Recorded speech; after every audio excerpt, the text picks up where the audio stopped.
Sool is an ancient style of rice wine. It has over 2,000 plus years of documented history. Our style is distinctly influenced by the styles of brews that I grew up with. A wilder, more natural, a more gastronomical style of Korean wine and Korean alcohol. And for those who are curious about going deeper, there is always something more. Hey, this is Harmon Skurnick, and welcome to another episode of Skurnick Unfiltered, where we peel back the layers and get behind the scenes of our favorite wineries, winemakers, and producers of Asian beverage, let's say. Today we have a special treat. I'm here with Lok Yeon Lee, who is the Assistant Portfolio Manager for all things Asian beverage here at Skurnick. About 10 years ago, we started our Asian beverage portfolio with sakes from Japan. And we've since expanded into many, many areas of Asian beverage, including some local product here. We have this wonderful Korean Sool, which is made here in Brooklyn, New York. Lok, welcome. Thank you for having me. You recently sat down with Alice Yoon, the proprietor of Hana Makgeolli. Yeah, I'm really excited for this one. So we'll be talking about Hana Makgeolli, but I think the conversation, it's more than just Korean rice wine. I think something bigger is happening in the industry, and what Alice is doing. Of course, she's been building this brand and the products for the past 6 years, but I also see her opening doors for other rice fermented beverages. She's based here in Brooklyn, New York. Correct. And if I'm not mistaken, she was really the first to open up a craft brewery to make these products in America. Yes. I mean, that's she's right. a pioneer, basically. Correct. So, Lok, for the benefit of listeners who may not know what Korean Sool even is, how would you describe the difference between, say, Sool and Japanese sake, for example? Well, let's go back on defining what Sool is. So it actually means Korean alcohol. So makgeolli will be under that umbrella. If you're talking about the difference between makgeolli and sake, although the two of them may look very familiar in a glass, if we're talking about nigori, they're two very, very different things. Even though they're both brewed from rice Correct. with water, and they have a starter, which, in Japanese sake, it would be koji. Correct. And in Korean makgeolli, it would be noruk, right? Correct. Am I getting an A so far? You're getting it. When I think about sake nowadays, I'm like, oh, it's more about purity and singularity, right? Generally speaking, tasting sake, you get more fruit, more roundness, right? Whereas makgeolli, this wild fermentation happening, less control, and it's more vibrant and bold. So we are getting like grassy, earthy, right? And it's so expansive with makgeolli, and I'm still learning all of that as well. That's an interesting way you describe it, because I think you can actually tell that visually sometimes. I mean, with sake, let's think of the purest version of sake is extremely clear in the Yes. glass, and when you taste the makgeolli, it's milky white, and it couldn't be more different, even though they're both made from rice, right? Correct. I feel like sake has laid out a strong foundation for makgeolli to enter this space as well. As I was saying before, like makgeolli is a little bit more expansive just because of the nuruk, right? It's a little bit more wilder than sake. With that, you can pair more food, What types of foods go great with Oh my makgeolli? gosh. Would it be spicy foods or no? Yes. I mean, I was about to say Thai food, definitely spicy food. I like to have it, I'm lazy. I get takeout. I'm having a cheeseburger. Like I will have a Takju 16. My favorite brew is the Hwaju, and that's the botanical brew. And there's chrysanthemum. It's so lactic and it's high acidity, and it's just so tasty. It's definitely not boring. It's definitely not boring. Well, let's talk a little bit about Alice herself. She is really a remarkable entrepreneur Yes. and an amazing person. We're going to listen to your conversation with her very shortly. Right. But how would you just describe her? Oh my gosh. Definitely charismatic, kind. She's really cultivated a community here in Brooklyn. And hearing her story, she's from California, and how she learned to brew from her father and how he makes really strong brews. In one of the products, Hangmi Takju, and that's from him, right? This is specifically made from brown rice, and that was the makgeolli she grew up drinking. Another thing that's like particularly interesting to me beyond like what she's making, she's creating space for rice-based ferments. And I feel like suddenly now there's room for smaller producer, home brewers that are bringing traditions from other countries. And my question to you is, do you see it that way too? Like, do you think there will be like a ripple effect of like maybe Thai sato or maybe Chinese rice wine like entering the market? And what does that mean? Well, nobody can predict the future, but clearly this was a challenge for her to begin this business. And I don't think there's anybody that I know that could have been successful at it more than Alice. I mean, she's really a remarkable person. And I think on that note, we should listen in to your interview with Alice and let listeners judge for themselves. Hi, 안녕하세요, look. this is Lok from Skurnik, and here with me is Alice from Hana Makgeolli. I'm really happy to be here. Thanks for having me. It's my podcast dreams come true. Yeah. Thanks for being here. We're very excited to be here today, drinking Hana Soju 20. Tell us a little bit more of what we're drinking. This is our newest release with Skurnik, a table strength soju distilled from rice without any additives and exceptionally clean. It's one of many products that we make at Hana Makgeolli. Over the last 6 years, we really built this kind of portfolio and production that's centered around 3 main pillars. Makgeolli, which is like the traditional fermented styles of wine that tend to be a bit drier, stronger, a little bit more fresh and bright with its acidity. Our spirits, which is Hana Soju, and then our canned Makgeolli RTD or ready to drink that are a little bit more of a casual style or a take on makgeolli in a very small miniature format. We've been making these 3 kind of families of products out of our brewery in Greenpoint for the last 6 years. And the idea is to show people the breadth of the category and make something for every opportunity for enjoyment. So you've introduced some of these terms in our conversations, such Yeah. as makgeolli. For those who are listening that aren't familiar with those terms, can you give us a little bit more? Yeah, of course. And it's, there's zero expectation around the consumer understanding these terms, at least in the mainstream yet. But since day one at Hana Makgeolli, what we've been trying to do is educate people around this category. And it starts with factually accurate, correct terminology, right? So sud is the broader term for alcohol in Korean. You can describe beer as sur or grape wine as sur, but for our purposes, we're describing the Korean alcohol category that is inclusive of fermented wines like yakju and takju, as well as spirits like soju. Yakju is characterized as a clarified style of wine existing within the Korean category, and the defining point is that it's made with the traditional fermentation starter, which you might hear me referring to later as nuruk.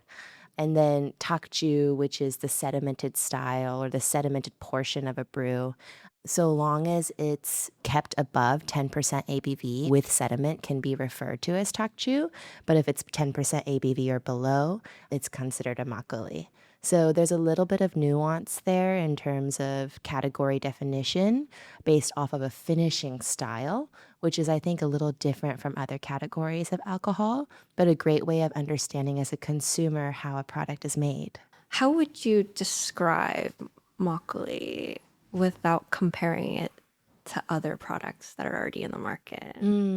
Yeah, I mean, because we get that parallel quite a lot between sud and sake, of course, because ingredient-wise, as input-wise, it's the most similar thing, but they are such distinct styles of alcohol. So if I was to try to describe Korean sud in its own bubble without that kind of context, right, is like sud is an ancient style of rice wine. It has over 2,000 plus years of documented history.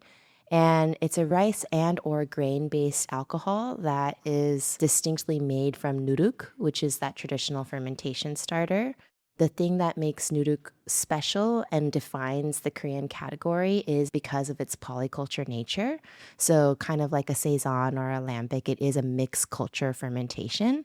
And that's what makes Korean alcohols distinct from other styles of rice wine. I get some ridiculous questions like, does it contain dairy? What kind of grapes is it made from? Like this kind of thing too. I want to hear more. It's the it's the repetition of that Yeah. over the course of 10 years that is difficult. It's Yeah. not like any one individual conversation, Mm-hmm. but it is like the accumulation of this hill that you're climbing up. If the questions were like a boulder, right? Like they just keep piling on. But over the years, I've developed so much patience and openness to this. I think in my 20s, I was a little bit more hot-headed and frustrated, right? I'd be Yeah. like, how do you not know that there's range this category beyond, for example, the conventional style of makgeolli that's 6% ABV and aspartamed? Like, how do you not know that when you are a lover of wine and beer and sake and you see range in all these other categories, but then for some reason, like, exclusively think Korean category and like not just the Korean category, but like all kinds of, if you will, ethnic or culturally backed products, Yeah. that they're so like homogenous and singular. There's so many different styles to every single category, especially those coming from countries and cultures with long histories. And so now it's about redirecting that frustration into like a moment of teaching and opening the mind of the consumer and being like, okay, in 2026, we live in this like really exciting time in human history where globalization is affecting our lives in a way where we can access products from all over the world in a moment's instance. Well, almost. Thanks to the special curation of folks like people at Skurnik, but that wasn't always the case for so many different products. And I think that we as like modern consumers don't appreciate that enough or take it for granted. But now in today's age, because globalization gives us this tool to really expand people's understandings of categories like Korean alcohol, it also opens the door, it blasts those doors open for a deeper level of just gastronomical understanding of different cultures as well.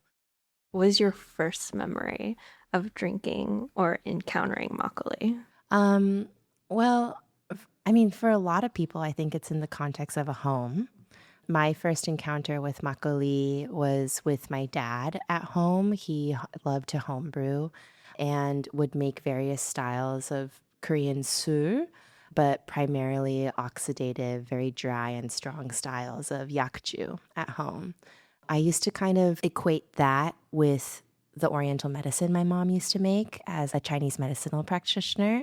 We used to drink a lot of hanyak as well. So in my mind, those two things were one and the same since I was young. But little did I know that no one thought makgeolli tasted that way. But yeah, those are my earliest memories of this like very dry, lactic, and oxidated style of rice wine, which is a little different from most people's understanding or growing up with alcohol. At what point did it shift from a personal connection to creating a business out of it? Yeah, it was really a natural transition the way we started building Hana Makgeolli. It was never with any kind of commercial intent.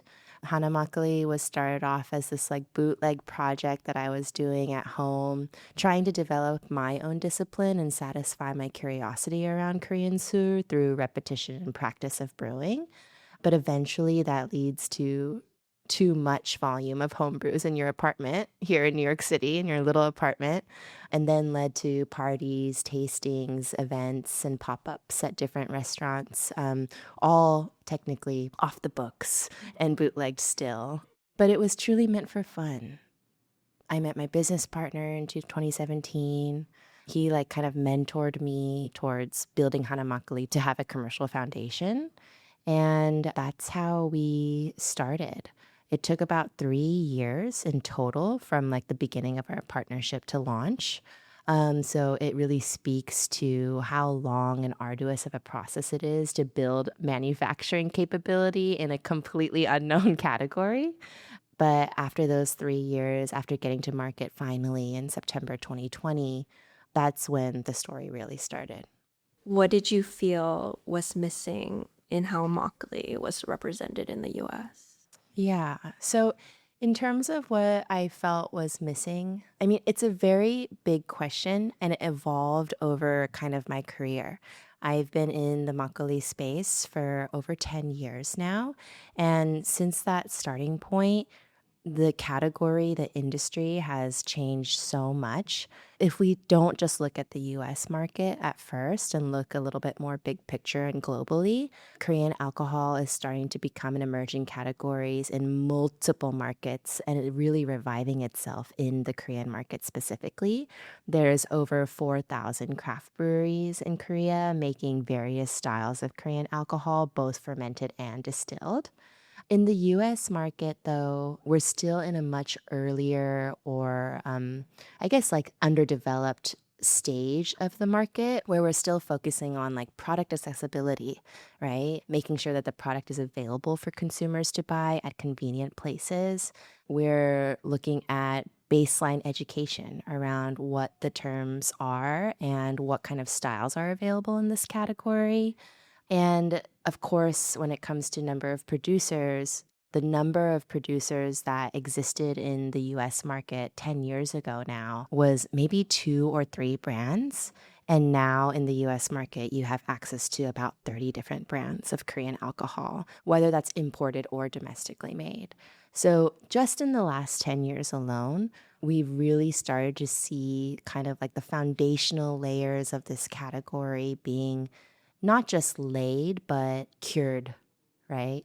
If I was to think about like what is in store for the Korean category of alcohol in the next 10 years, this is where I get really excited because it is more and more availability, not just like consumer curiosity, but interest, drive, demand for this kind of product because Korean culture is being consumed at an even faster rate, right?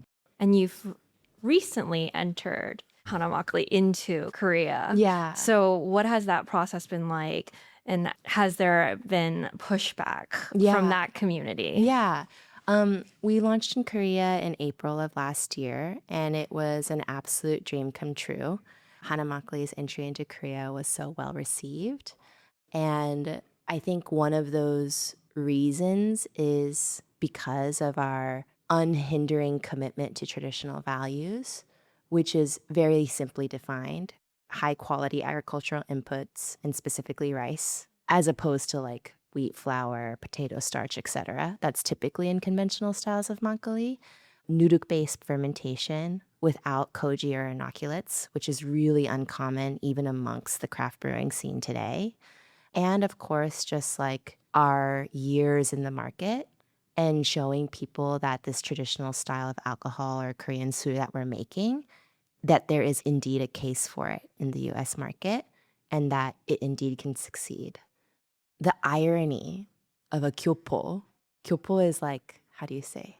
It's kind of a negative term, but it's like a foreign-born Korean. Yeah, we There- have one of those. Exactly. In Yeah. Japanese. So the irony of a kyopo starting a company that makes the most traditional styles of Korean alcohol that are even hard to find in the Korean market itself because the style is kind of aging out of production, or maybe producers are aging out of this style of production.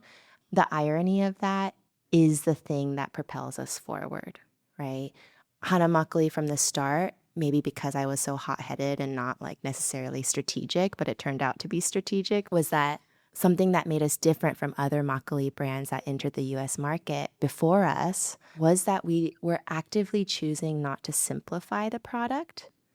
We were truly trying to respect, translate, and develop understanding and consensus around what the product is. That set us apart from the very beginning. 5 years later, last year, when we entered Korea with these products that represented so much, right, in terms of that respect for the Korean category. I think there was a moment of injeong, or like understanding, where other brewers who know how difficult it is to produce in this style, know how difficult it is to go out into the market with this style, tasted our wines and showed appreciation for the work that we were doing. As an Asian American, as a Korean American making makgeolli in the US, there's like a number of freedoms and restrictions that I operate under. And it is kind of like the inverse of what we face in Korea. When we started our production here in Brooklyn, New York, there was so many different reactions. One kind of angle was like, why do we start in Brooklyn and not in a place like LA, right? And then it led to, after the launch of our first product, the Tachu 16, which is like our most popular product today, there was a lot of questions around like, well, why is it so strong? Why is it not sweet? It reveals how the Asian diaspora's understanding of a category like makgeolli is so different from the understanding of makgeolli of folks that are living in Asia. And I think repeatedly what we see across all kinds of cultural products that are building categories of themselves within the US market is that diaspora or immigrant communities have a snapshot understanding of what these products are. The generation that immigrated from Korea to the US between, let's say, like the 70s and the 90s only had access to a post-industrial, post-war style of makgeolli that was 6% ABV and sweetened with aspartame. So, of course, the understanding that they bring to a market like the US is of that snapshot and influenced by their own context and their living experience and what they had access to in Korea.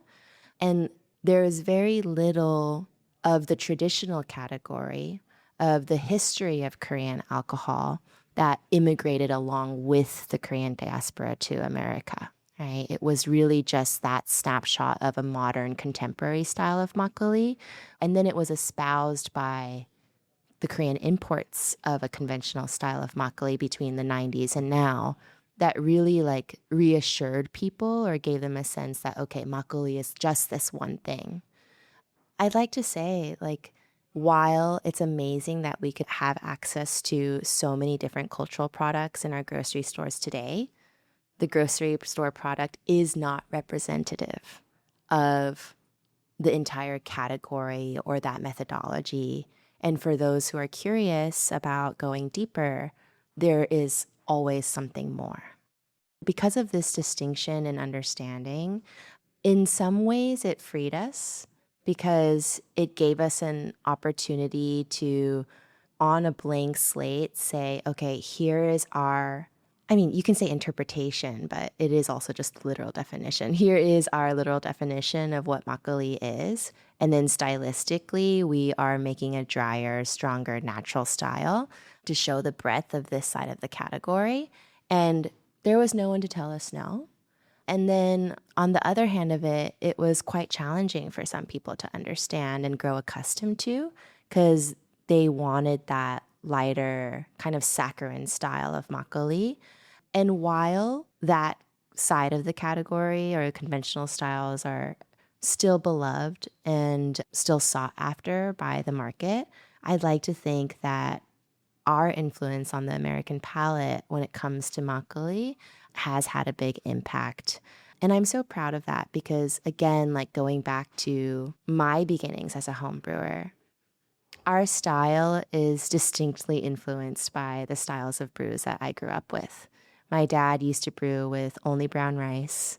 He fermented super dry, super strong, and then on top of that, aged for oxidation.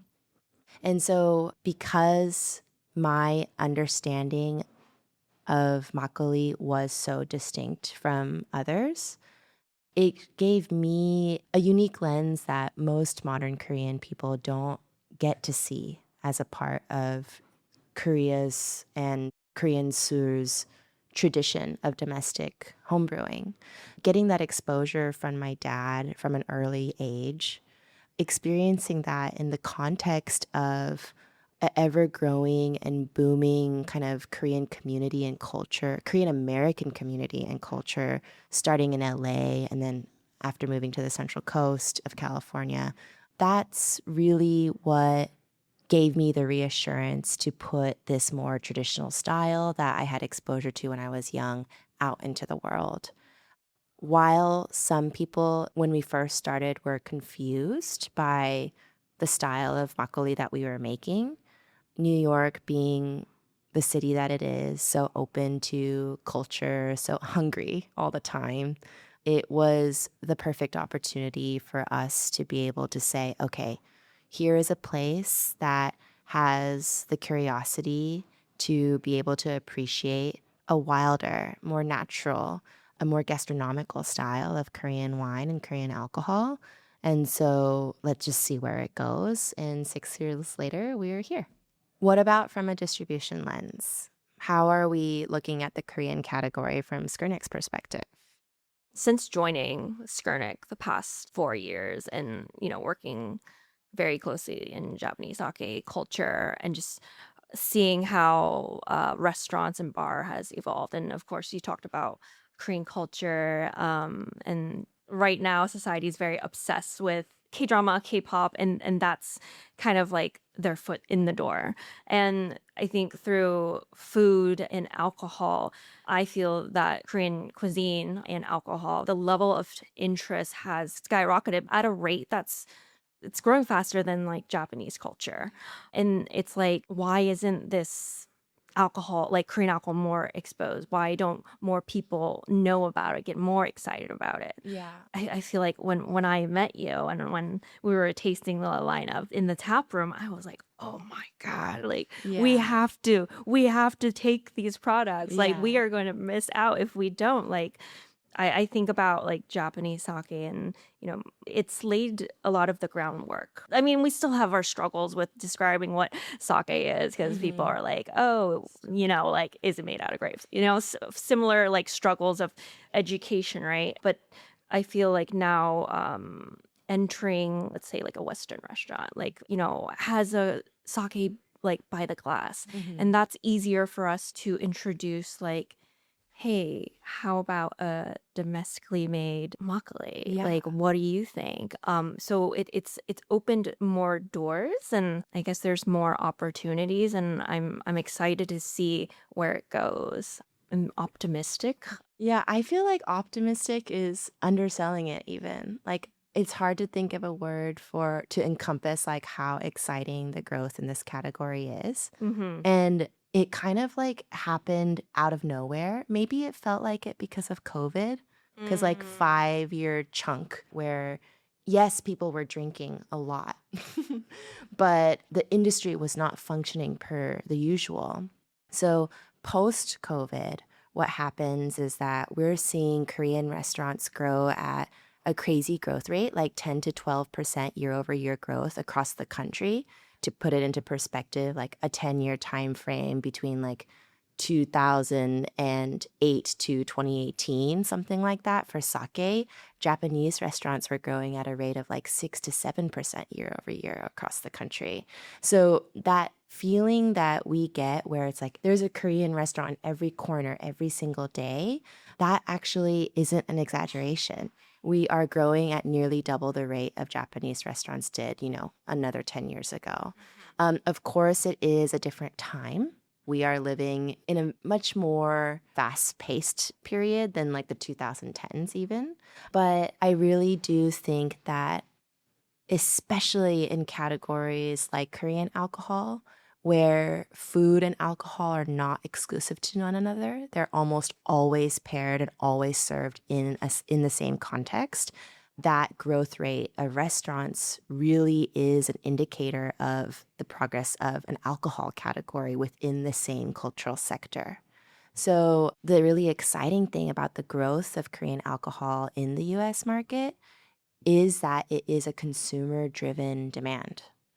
There is, of course, more and more imports coming from Korea or exports coming from Korea and more craft exports, which is really exciting.